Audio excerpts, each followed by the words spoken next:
What's going on YouTube? My name is FG3000. I'm back in the place to be and welcome to Masters of Eternity. This is a brand new sci-fi hero collector with a grid-based strategy RPG battle system brought to you by NEXON. Now, first things first, I'm all for more sci-fi themed hero collectors. I don't think there's nearly enough. So right off the bat, I was pretty intrigued. That's kind of where it stopped, but let's go ahead and talk about what this game is all about. Now, first things first, you know what I always say, a hero collector is only as fun as the heroes that you can collect, and I don't know, these designs leave a little bit to be desired. In this game, you actually have a set cast of waifu characters, and the gacha contains the mech suits. So you can put this character in a multitude of different suits that you get from the gacha. So if you see here, this is a B-ranked suit that she's in, and she can switch that out. This is a C-rank suit that she can switch out, and here's an A-rank suit. Like this is a good one. I'm not a big fan of the designs, but that's what is on display here in Masters of Eternity. So let's jump into combat so we can show you exactly what's going on here. All right, so this is my squad. I'll bring him into combat. Of course, just like in most hero collectors, you can bring yourself a friend if you choose to. We're gonna go ahead and skip the story for right now. Oh God, the game has a ton of story dialogue to go through. So when you very first begin the game, the hand holding is unprecedented. Like a lot of these games have a lot of hand holding. This one was like on another level. Like you cannot play this game for like an hour because there's so much story and so much click here, click here, click here. You have no control over the very first hour of gameplay, but eventually you get through it. Now, here's the combat. So like I said, it's a grid-based strategy RPG system. The neat thing about this is that there is a hero turn and an enemy turn. Now you might be saying, why is that neat, FG? Because most of the time when you play these games, the person who goes first is based off of speed. Here, you can actually go first with any of the characters that you choose. So based off of what you want to do, you can go first with whoever you want. So what I'm going to do, since all of these characters are pretty much all grouped up, I'm going to use this ability right here, Area Pool. Now the cool thing about this game is that it has mobile in mind. So a lot of the targeting is intelligent targeting. So I'll tell you what I mean. So basically, as you can see, as I do different attacks, it lets me know who's in range of these attacks instantly. So I know that I can basically click this, hit execute. She moves to the tile that puts her in the best position. I think I just got counterattacked. But the same thing here. So if I want to hit this guy, look how it intelligently moves me to a spot that would make the most sense to do that move. And that's kind of how the game works. So what we're going to do, we'll just do this just for giggles here. So every character has a different set of abilities. Different characters have different class types. So as you can see, this is my support unit. So what I'm going to do is just increase the accuracy of all my squad here. There you go, accuracy increase. This chick is pretty cool. She's all about straight line nukes. So if I want to... wait a minute. Let's see. Let's try to click. No. Dang, I'm not in a really good spot. I want to kind of hit two of them in a line, but that's not going to work. So whatever. Let's just do this attack so you can kind of see what everything looks like. So he's dead. And we're going to go ahead and move over here. Let's just do... Can I move over here? All right. So what I'm going to do is basically a knockback. So I'll hit this guy, and it shows you exactly where he gets knocked back to, but I hit that pretty hard, so he's dead. Like I said, there's tons of story. Luckily, there is an option just to skip it. It might be a good story, I don't know. I'm just gonna kind of move over here and kind of get set up for the next wave. I have everything set up on ×2. Now look at this guy over here. This is the intelligent targeting that I was talking about. So I can actually hit this guy, and thanks to the intelligent targeting system, I knew that that move was possible. And I can hit that, and we're good to go.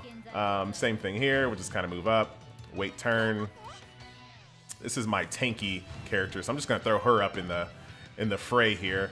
Let her pull. She has a counterattack ability too. Let's see if it triggers. Nope, can't counter from there. All right, so once again, we'll just kill you with a basic attack.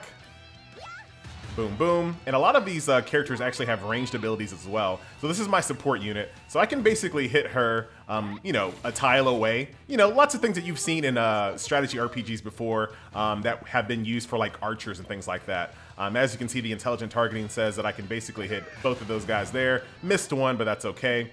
Can I do the straight line nuke now? I thought I had a straight line that goes through everything. There we go.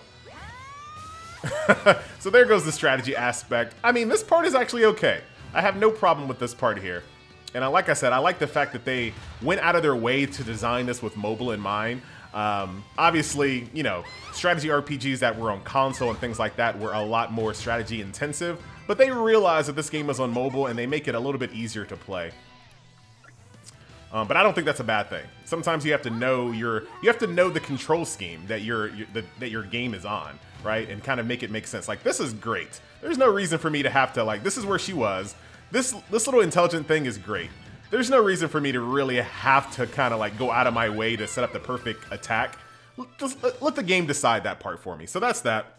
That is the combat. So far, not bad, not bad. Let's go back out here and I'll show you a little bit more of the game. Yeah, you can be my friend, whatever. So we'll go back out to the hub world screen here. And then, of course, you can go in here into your items, and then this shows you all of your different mech suits that you have. You can equip parts to them, which is basically like gear. So I got this from loot. I can equip this. There it is, a basic mod. I can also equip this basic chip. There you go. And that's how gear works. Obviously, this is C rank, so as you move along, you'll get higher and higher gear. You can also enhance your suits by basically feeding other suits that you're not using into it.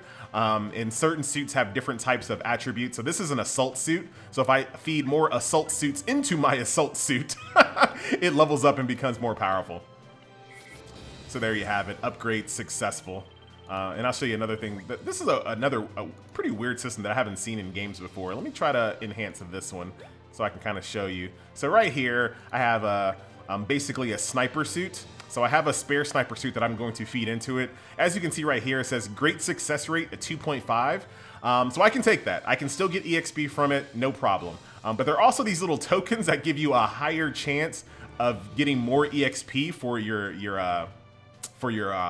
suit fodder, which I find kind of weird. It's kind of like you waste EXP if you don't really use these cards. Like, these cards make a big difference. And as you can see, I got a super successful upgrade there that got me even more EXP. So it's almost like you don't really want to use suits to level up unless you have these cards on hand, because you just kind of waste a little bit of your EXP that way. So I don't know if I like that too much. But that's that. So that's pretty much the game. I haven't unlocked a lot of things here because I kind of unlocked one part of the game and I was like, oh God, it's one of those games. So let's talk about your characters. Now, you might have seen screens like this before in other hero collectors. I know like that unofficial Bleach game has things like this, where you kind of have basically a harem, a waifu collection here. So here are all the waifus that you can collect inside the game. So far, whatever, you know, pick your favorite waifu. As you can see, there are no men in this game whatsoever. So whatever, do you, boo. Pick out your favorite waifu. If it were up to me, look at this Final Fantasy 15 one. I like how it says boy. Like, what is that supposed to mean? I would take Ophela. She would be the waifu that I would go for. Florence, come on. I also like lollies, whatever. Karu would be in there. Wow, this chick looks like somebody from Naruto, one of the scientists. Anyway, so whatever. So far, so okay. But where they lose me is this. You can already see what's coming.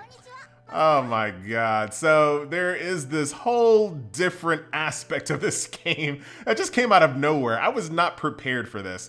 So you can give her different outfits and things like that you find, or you can buy with Cash App currency. So there is what is this, like a lifeguard outfit, a maid uniform, wedding dress, you know, hey, whatever. You can give them gifts. You can view them in different angles if you choose to. There's a VR option. You can decorate the room that they're in. Like, this is where you lose me. Like, hey, now she's a gamer, yay. Like, this is where you lose me. I can't play this. So let's get out of her room and go to a different waifu. Yeah, whatever. And then, of course, you talk to them and give them presents and things like that. It has a dating sim basically built into it, and that's where you lose FG. All right. The combat was okay. The graphics were decent. I wish the mechs looked a little better. Ophela, though, hello. Oh, hello there. Same exact thing here. School uniform. They got the little lifeguard uniform, maid, wedding dress. I guess they all have the same exact type of uniform here. Let's see if can we click on Ophela? FG, I thought you weren't into this. Hey, relax. I'm doing this for you guys. Can I like look at it and preview it ahead of time? Ah, come on.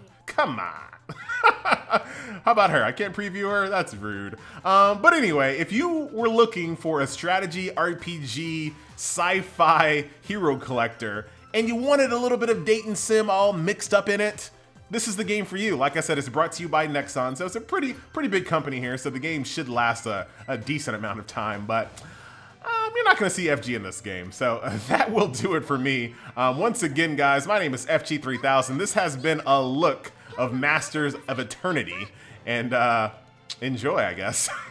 I'm out. Later.